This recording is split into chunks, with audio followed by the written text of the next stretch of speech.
Good morning दोस्तों, कैसे हो आप। मुझे ऐसा है कि आप सभी अच्छे होंगे और अपने घर पर होंगे। तो चलिए आज हम 8 अगस्त को बनने वाले हरियाणा करंट अफेयर के क्वेश्चनों को देख लेते हैं।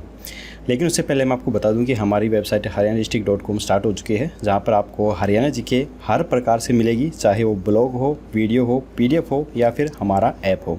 आप जिस भी माध्यम से पढ़ना चाहते हैं हमारी वेबसाइट haryana-district.com पर जाकर पढ़ सकते हैं। इसका लिंक मैंने वीडियो के डिस्क्रिप्शन में दिया हुआ है। तो चलिए चलते हैं आज की वीडियो पर। हरियाणा में वर्तमान में कोरोना टेस्टिंग्स लैब की संख्या कितनी है? तो फिलहाल हरियाणा में कोरोना टेस्टिंग लैब की संख्या है 16। इनमें से 11 सरकारी अस्पतालों में हैं और 5 प्राइवेट अस्पतालों में हैं। 10 लैब और खोली जानी है। प्रदेश में विदेश से लौटने वाले किसी भी व्यक्ति को कितने दिन तक क्वारंटाइन रखने का समय रखा गया है? तो ये समय चेंज कर दिया गया है 96 घंटे का, यानी कि 4 दिन का। प्रदेश के स्वास्थ्य विभाग के अतिरिक्त मुख्य सचिव राजीव अरोड़ा ने कहा है कि ऑपरेशन वंदे भारत के तहत विदेशों से लौट रहे लोगों को अब 7 दिन संस्थागत क्वारंटाइन रहने की आवश्यकता नहीं होगी, क्योंकि केंद्रीय गृह मंत्रालय ने अनलॉक 3 की नई हिदायतें जारी की हैं। अब प्रदेश से लौटने वाले व्यक्ति अपनी यात्रा से 48 घंटे पहले का कोरोना नेगेटिव का मेडिकल प्रमाण पत्र देता है तो उसे क्वारंटाइन रहने की आवश्यकता नहीं होगी। उसे सिर्फ 96 घंटे तक होम क्वारंटाइन्स में ही रहना होगा। हरियाणा प्रदेश के पुलिस फोर्स में कितने प्रतिशत पॉजिटिव रेट पाया गया है? तो ये रेट पाया गया है 1.14%। DGP मनोज यादव ने बताया है कि अब तक 587 पुलिसकर्मी पॉजिटिव पाए गए हैं, जो कुल फोर्स का 1.14% है। पुलिस की रिकवरी रेट 65% है। अब तक कोरोना से 3 पुलिसकर्मियों की मौत हुई है। किन 2 यूनिवर्सिटियों ने मिलकर शोध करने के लिए MOU पर हस्ताक्षर किए हैं? तो ये किए हैं असो अनुसंधान केंद्र व महाराजा अग्रसेन विश्वविद्यालय ने। असो अनुसंधान केंद्र के निदेशक डॉक्टर यशपाल और महाराजा अग्रसेन विश्वविद्यालय के कुलपति प्रोफेसर RK गुप्ता ने 6 अगस्त को मिलकर MOU पर हस्ताक्षर किए हैं। प्रदेश के किस विभाग में बिजली व BSNL के बिल भरने की योजना शुरू की गई है? तो ये योजना शुरू की गई है डाक विभाग के द्वारा। डाकघर में लोगों की सुविधाओं में विस्तार किया जा रहा है। बिजली दफ्तर से लेकर BSNL के बिल तक अब डाक विभाग में जमा किए जा सकेंगे। वर्तमान में डाक विभाग में गंगा जल की बोतलें वितरित की जा रही हैं। अधिकारियों का कहना है कि यह सेवाएं जल्द ही शुरू कर दी जाएंगी। इसके लिए 2 स्तर पर समझौते भी हुए हैं, जिसमें BSNL से लेकर बिजली निगम के साथ समझौता हुआ है। अब डाकघरों में 20,000 रुपये तक के बिजली के बिल जमा किए जा सकेंगे। इसके लिए कोई अतिरिक्त चार्ज भी नहीं लिया जाएगा। बिजली उपभोक्ता सिर्फ अपना कनेक्शन खाता संख्या बताकर उत्तर हरियाणा बिजली वितरण निगम के सर्वर से संबंधित बिल प्राप्त कर सकता है। बिल का भुगतान करने पर निगम के सर्वर पर तुरंत अपडेट कर दिया जाएगा। इसके साथ ही ग्राहकों को भुगतान रसीद भी जारी की जाएगी। ग्राहकों को कॉमन सर्विस सेंटर की सुविधा भी मिलनी शुरू हो गई है।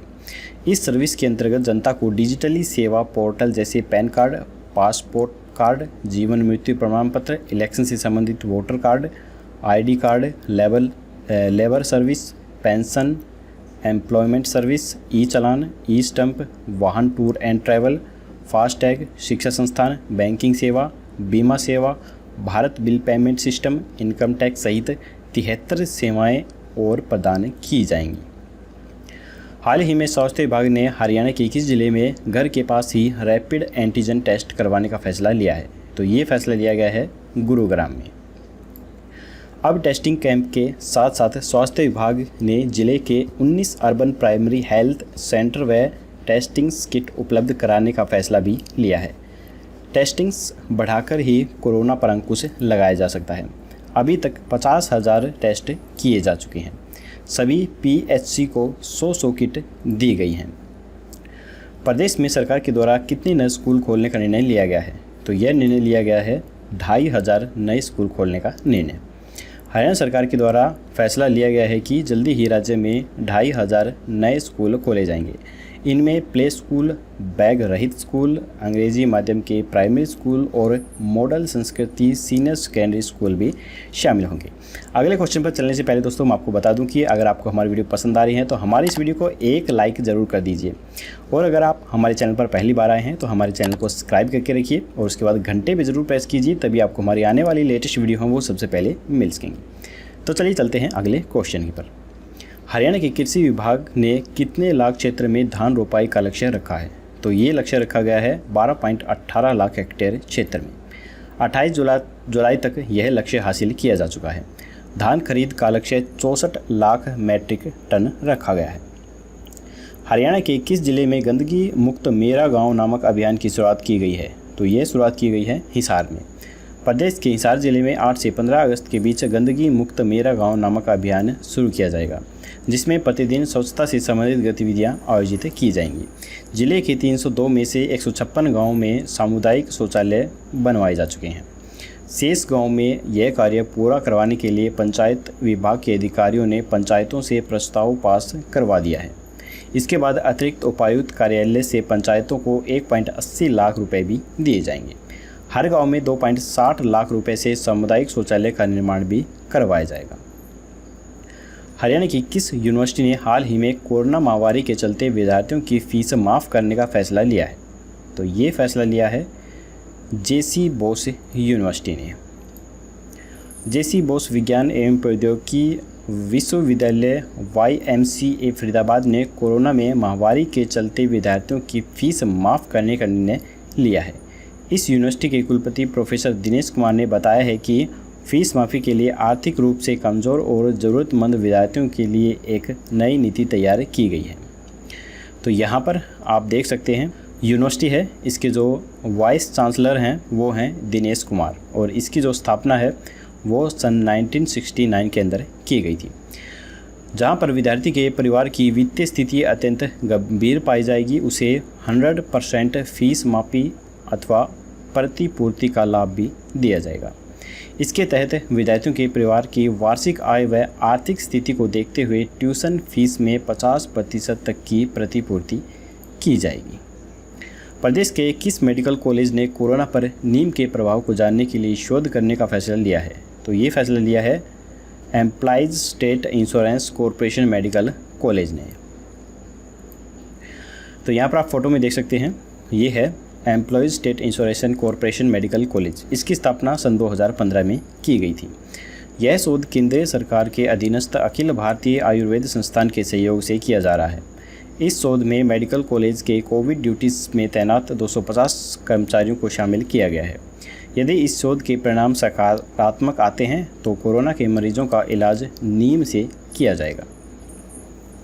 नीम में एंटीबायोटिक तत्व काफ़ी मात्रा में मौजूद होते हैं, इसी कारण नीम पर शोध कार्य किया जा रहा है। आयुष मंत्रालय का मानना है कि नीम कोरोना के इलाज में कारगर साबित हो सकती है। इस शोध में शामिल किए गए कर्मचारियों एवं डॉक्टरों को 28 दिन तक नीम की गोलियों की 56 खुराकें दी जाएंगी। इस दौरान कर्मचारियों की नियमित नाक एवं मुंह से सैंपल लेकर जांच भी की जाएगी। हरियाणा के किस मंत्री ने कोरोना काल के चलते गांव में ऑनलाइन शिक्षा की सुविधा जुटाने के लिए अपनी 1 माह की सैलरी देने का ऐलान किया है? तो ये ऐलान किया है उप मुख्यमंत्री दुष्यंत चौटाला ने। इनसो के 18वें स्थापना दिवस पर डिप्टी सीएम दुष्यंत चौटाला ने कोरोना काल में ग्रामीण अंचल के विद्यार्थियों को ऑनलाइन अध्ययन की सुविधा जुटाने के लिए स्वयं का 1 महीने का वेतन देने का ऐलान किया है। छात्र संगठन इनसो ने स्थापना दिवस के दूसरे दिन में कोरोना संक्रमण के फैलाव को रोकने के लिए प्रदेश भर में गांव, शहर, कस्बों को सैनिटाइज करने का काम किया। हरियाणा में अब कोविड मरीजों पर कोरोना वैक्सीन के साथ किसकी दवा का ट्रायल किया जाएगा? तो ये ट्रायल किया जाएगा हेपेटाइटिस सी का। कोविड मरीजों पर अब काले पीलिया अर्थात हेपेटाइटिस सी की दवा का प्रयोग किया जाएगा।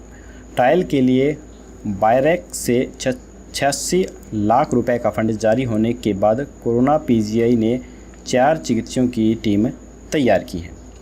तो दोस्तों हमारी जो करंट अफेयर हैं वो यहाँ पर ख़त्म होते हैं। अब हम देख लेते हैं कल का क्वेश्चंस। कल हमने आपसे पूछा था प्रदेश में ई सचिवालय पोर्टल को लॉन्च करने का समारोह कहाँ पर आयोजित किया गया था?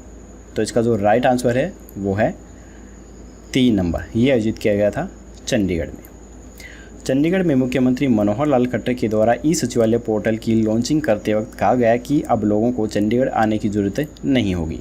कोरोना वायरस के चलते MSME की सुविधा के लिए हरियाणा उद्योग सहयोग पोर्टल को लॉन्च किया गया है।